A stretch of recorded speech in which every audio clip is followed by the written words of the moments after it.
के पधारे हुए यहाँ पर जो भी वरिष्ठ जन बैठे हैं उनके श्री चरणों में प्रणाम करता हूँ। नौजवान साथी यहाँ पर बुजुर्ग बैठे हैं, उनको प्रणाम करते हुए, नमस्कार करते हुए, मंच पर जो भी शीर्ष नेतृत्व बैठे हैं उनको सभी का सम्मान करते हुए अपनी बात संक्षिप्त में समाप्त करने का प्रयास करूँगा। वैसे तो आप लोगों ने सारे मुद्दों पर चर्चा कर ली है और अंत में लगभग बोलने वालों के लिए कोई मुद्दा बचता नहीं है। हमसे नेताओं से अच्छे तो भजनी हैं जो रागनी गाते हैं, तो एक भजनी एक रागनी गा देता है तो दूसरा दूसरी गा देता है, फिर तीसरी गा देता है, लेकिन नेताओं की प्रॉब्लम हो जाती है और आखिरी में बोलने वाले की तो पूरी प्रॉब्लम हो जाती है कि कोई विषय ही नहीं बचता है। इसलिए बात को घुमा फिरा के बात वही है, राज्य सरकार क्या कर रही है और केंद्र सरकार क्या कर रही है। सिर्फ फर्क है तो उस शब्दों के माया जाल का फर्क है। कोई किस तरीके से पेश कर देता है, कोई किस तरीके से पेश कर देता है, ये अपना अपना अंदाज है। यहाँ पर उपस्थित सभी बुजुर्गों और नौजवान साथियों से एक आग्रह करना चाहता हूँ, हम वीर माँ भारती के सपूत हैं और माँ भारती का नारा जिस सभा में नहीं लगे, मैं समझता हूँ वो भारतीय जनता पार्टी की सभा ही अधूरी रह जाती है, क्योंकि भारतीय जनता पार्टी का प्रत्येक कार्यकर्ता इस भारत माता का सपूत है और इसका कर्ज लेकर पैदा हुआ है। इसलिए इस कर्ज को उतारने के लिए एक बार भारत माता का जयकारा लगाएंगे, क्योंकि मुझसे भारत माता की बहुत बहुत धन्यवाद। भारत माता के सारे सपूत यहाँ पर बैठे हैं, भारत माता के वीर सपूत यहाँ पर बैठे और भारत माता को खतरा हो जाए, मैं समझता हूँ ये संभव नहीं है। इसलिए कहना चाहता हूँ कि पीर हो गई है पर्वत सी, अब ये पिघलनी चाहिए, हिमालय से फिर कोई गंगा निकलनी चाहिए, जो आग मेरे दिल में है वो हर दिल में जलनी चाहिए।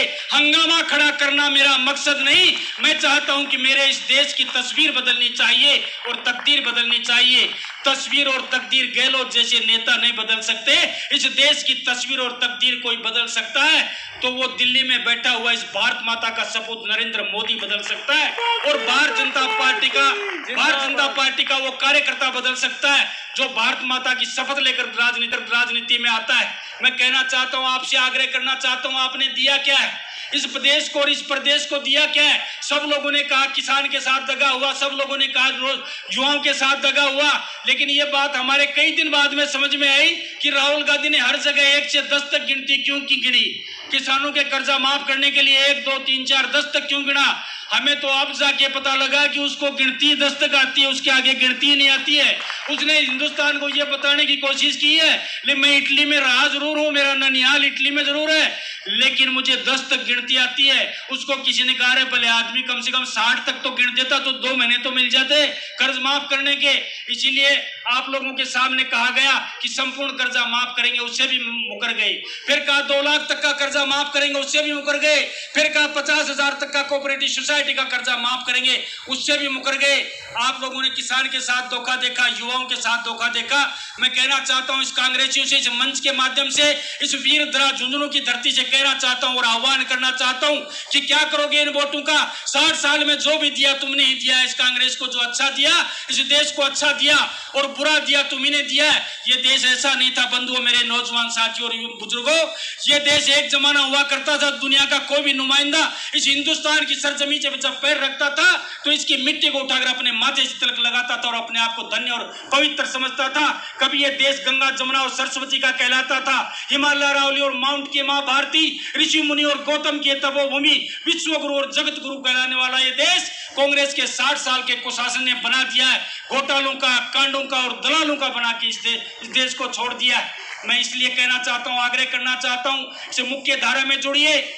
आसमान के ब्रह्मांड पे चमकने वाले उस सितारे जिसकी रोशनी में पूरी दुनिया नहाती है, ऐसे नरेंद्र मोदी को मौका दीजिए और 2024 में पुनः एक बार सत्ता में लाकर, मैं तो यहां तक कहना चाहता हूं, आग्रह करना चाहता हूं, कोई 24 की बात करता है, कोई 29 की बात करता है, कोई 33 की बात करता है, 2050 तक कोई भी पार्टियां क्यों सोचे कि यहां पर शासन में आ जाएंगे। हमारे भारतीय जनता पार्टी के और भारतीय जनता पार्टी के नेता राज करेंगे। इस कांग्रेस को मैं कहता हूं जो निवेदन हो चुका है, सब जगह 2 राज्यों में सरकार बची है, इनका तिया पांचा करके एक की जाजम उठा दो और हरिद्वार गाल दो, उसके बाद में इस देश में राम राज देखना। क्या नहीं दिया हमारे मोदी जी ने और भारतीय जनता पार्टी ने, जो नासूर बनी हुई थी इस देश में, क्या नहीं दिया। अगर गिनाया हो तो बहुत लोगों ने गिना सकते थे, चाहे जनधन योजना हो, चाहे आपका किसान क्रेडिट योजना हो, और देश में नासूर बनी हुई 370 की योजना हो, चाहे 35A की योजना हो, चाहे आपकी सर्जिकल स्ट्राइक हो, चाहे आप एयर स्ट्राइक देख लें और चाहे राम मंदिर देख लें, ऐसे मुद्दे जिनको कांग्रेस सरकार सोच भी नहीं सकती थी, और ये कहती थी कि 370 धारा हटा दोगे तो पूरा देश बारूद के ढेर पे खड़ा हो जाएगा। मैं कहता हूं 370 धारा भी हटी और इस देश में 35A भी हटा, लेकिन देश की बात तो दूर, कश्मीर में किसी खिड़की का कांच तक नहीं टूटा।